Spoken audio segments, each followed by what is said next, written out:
prieteni și bine ați venit pe canalul nostru. Eu astăzi vreau să fac niște covrici sărați. Dacă vreți să-i faceți de post, faceți-i cu lapte de soia sau lapte de migdale. Eu am pus aici 350 de lapte, l-am încălzit. Pun o lingură de zahăr, o lingură de sare, așa.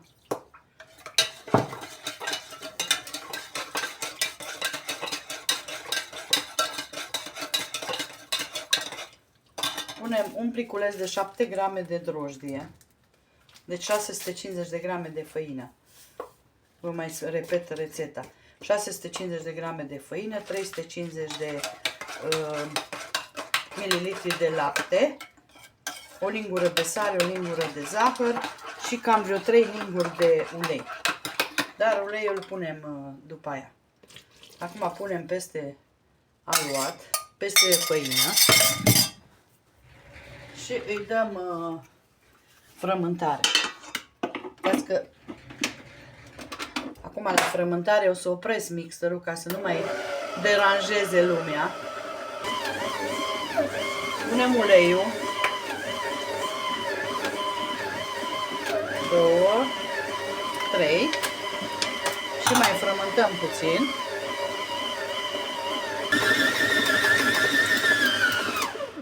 Și gata, aluatul nostru e gata. Ce s-o lipit de... Un aluat super fain.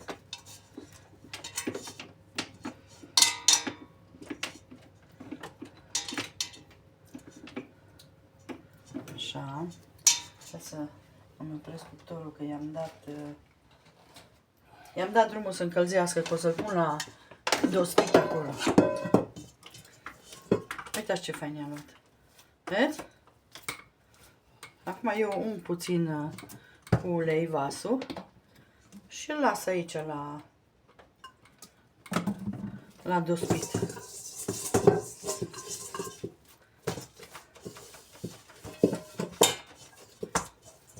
Și îl lăsăm la dospit. Eu ne-am luat super, super, super fain.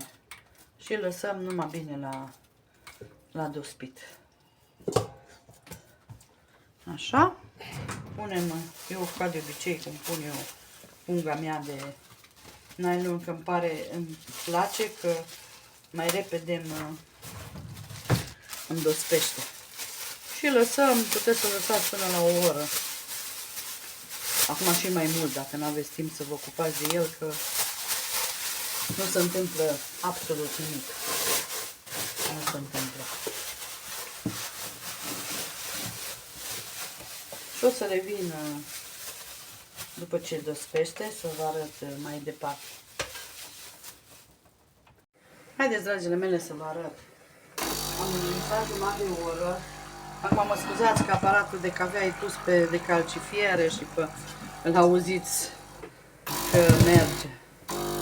Și acum le împărțim în bucăți cât doriți de mari să fie covrici.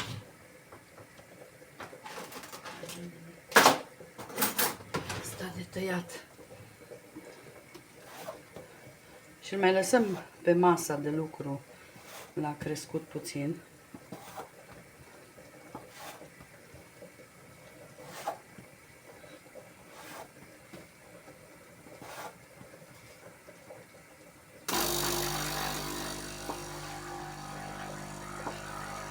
Așa.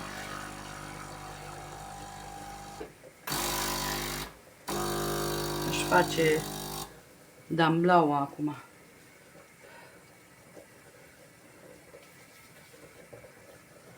Așa. Vedem care e mai mare. Îl mai împărțim, că nu vreau să-i fac nici așa mari. Atât. Acum, dacă vreți să-i faceți egali, atunci cântăriți aluatul, fiecare bucată în parte.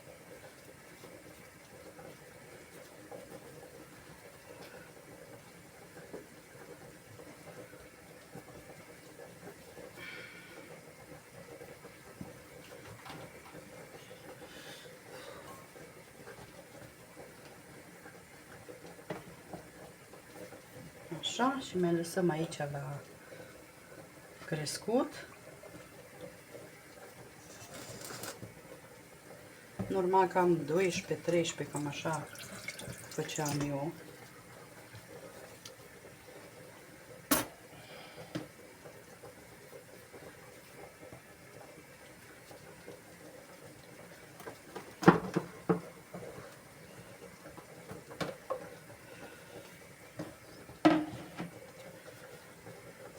Treisprezece mi-a ieșit, acum văd. Nici nu mi-am dat seama că atâția azi.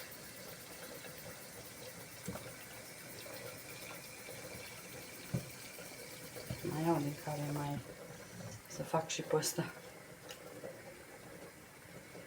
Acum s-o încălzit și la mine în casă, că dacă începi să faci mâncare, uitați că nu știu cât vedeți, așa, atunci se încălzește în casă, dar așa în bucătărie vorbesc.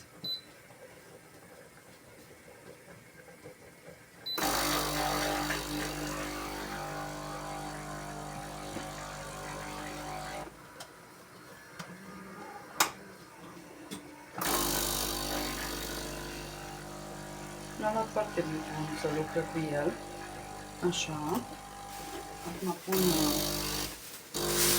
asta de nylon ca să ia așa pe el și punem un prosopel și îl mai lăsăm vreo jumătate de oră. Și după aia vă arăt eu mai departe. Na, haideți, dragile mele, să începem să îi formăm. Hai să-mi iau ăsta de stropit cu ulei aici. Să formăm covrigii. Am eu cam spațiu cam mic, dar mă descurc.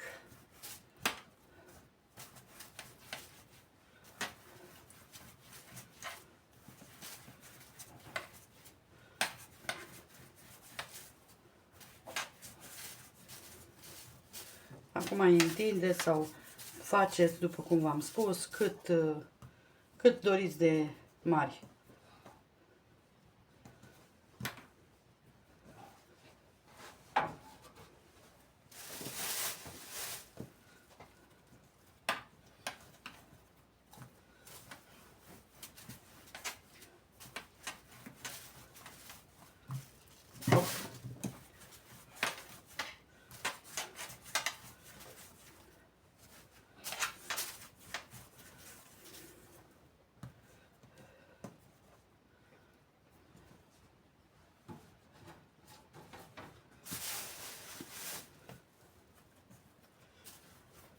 Vedeți ce bine se lucra aluatul.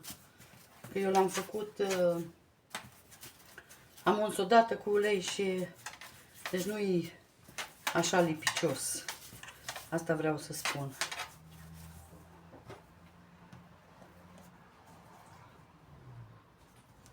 Acum am plătiți de câte ori doriți.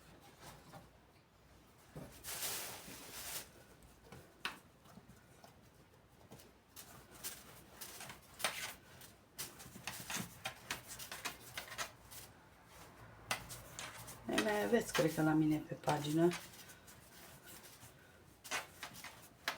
Dar pentru că nu ne plac, de-aia și fac așa des.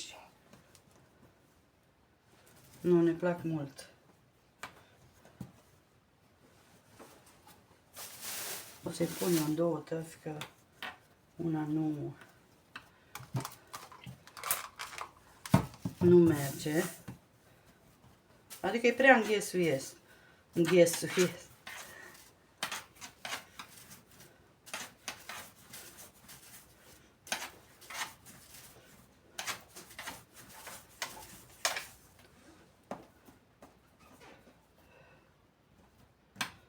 Așa.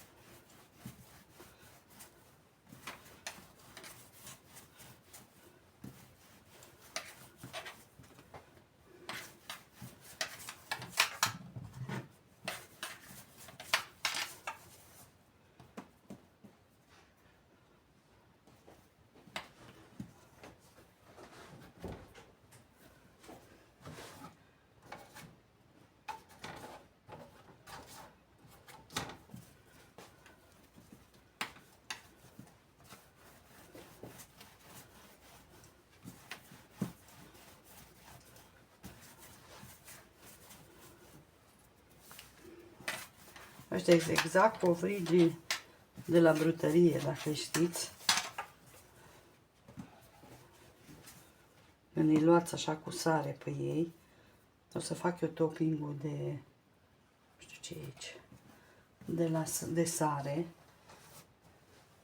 Câți mai 6? Ok. Lasă aici așa 47 și pun în tava asta lantă. Să mai lăsăm la crescut puțin. Asta durează cel mai mult. Trebuie să șterg eu acolo, că nu știu de ieri cum am spălat, au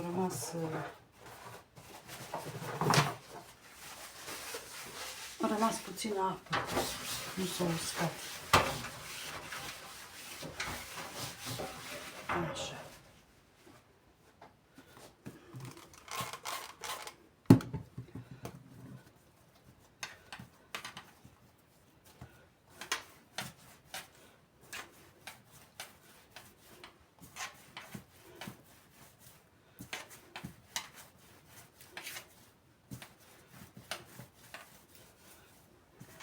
Bine, se întinde el puțin mai greu, că el se trage. Știți că aluatul cu drojdie tot timpul se trage.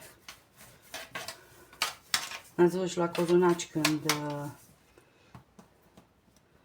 facem, aluatul are tendință să se tragă.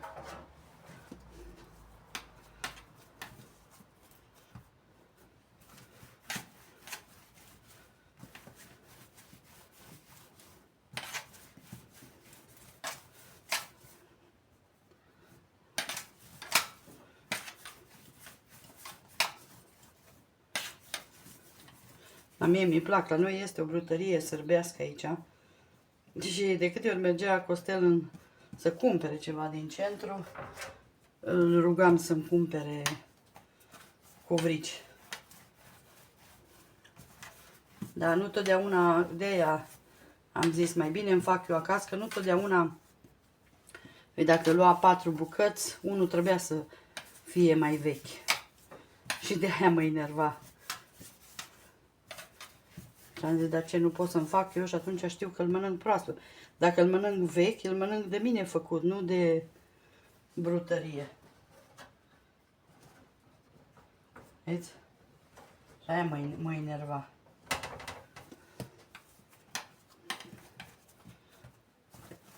Numai n-a trebuit femeile să-și vândă marfa. Și nu putea să dea ăla vechi la unul care lua unul.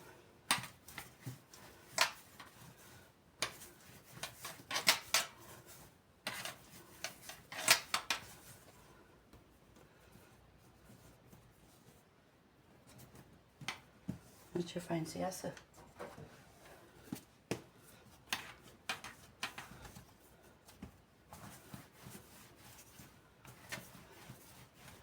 Acum mai lăsăm cam un sfert de oră. Cam așa, până jumătate de oră puteți să-i lăsați la crescut. Atunci noi facem topping-ul ăla. Ca să vă arăt cum îl fac. Și să vă arăt și când îl pun.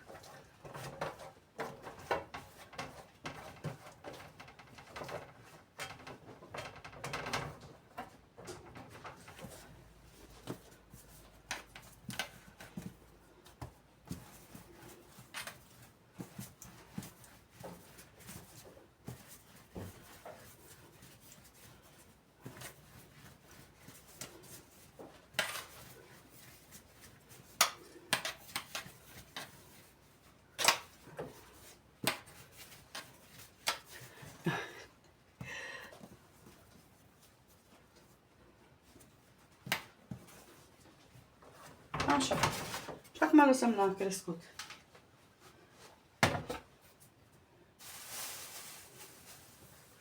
Și o să revenim. Eu o să fac acum, haideți să vă arăt topping-ul ăla ce-l fac. Pun două linguri de făină. Asta să-l aveți pregătit. Și cam așa sare.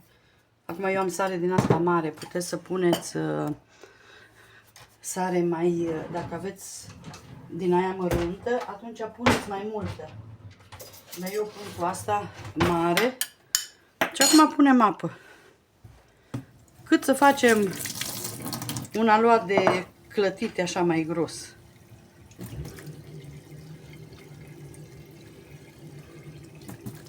Eu pun la ochi, da? Acum, dumneavoastră puteți să puneți mai...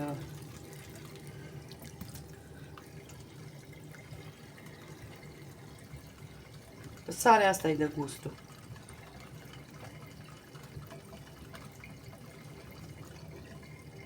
Uite.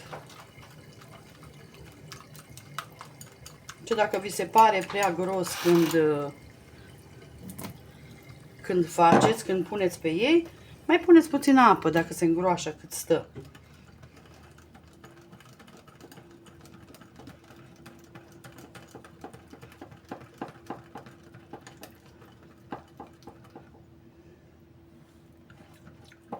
Suficient. Și sare. Uitați, vedeți? Și atunci mai puneți apă dacă vi se prea îngroașă. Deci 2 linguri de făină, o lingură de sare și apă cât să vă iasă un aluat, așa, apă rece, de care doriți. Și revin. Eu după ce dospesc o să-i bag la cuptor, nu o să mai vă arăt, după un sfert de oră. Dar nu-i ungem cu nimica deasupra. Haideți, dragile mele, să vă arăt.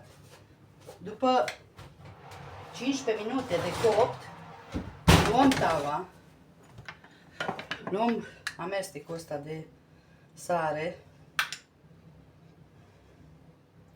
Acum puneți cât doriți de mult. Dacă nu vă place sărați, puneți mai puțin.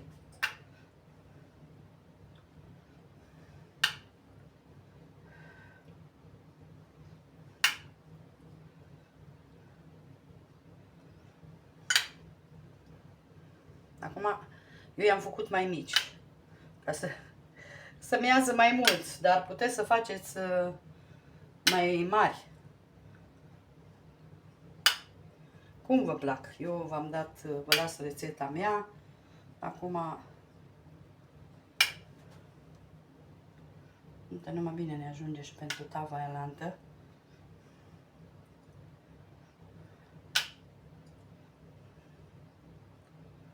Ok. Și acum mai băgăm la cuptor încă vreo 10 minute și-s gata. Și o să vă arăt când-s gata copți. Și uitați, dragile mele, așa arată prima tavă. Deci așa arată după coacere. Deci nu pot să vă spun cât îți dă. Uitați. Vai ce arde. O să vă rup eu unul după ce se mai răcește. O să revenim. Și uitați, dragile mele, așa arată covrigii mei. Uitați cât îți fain. Vedeți? Super, super, super fain. Sper să încercați rețeta. Noi vă mulțumim și o zi minunată vă dorim. Bye, bye!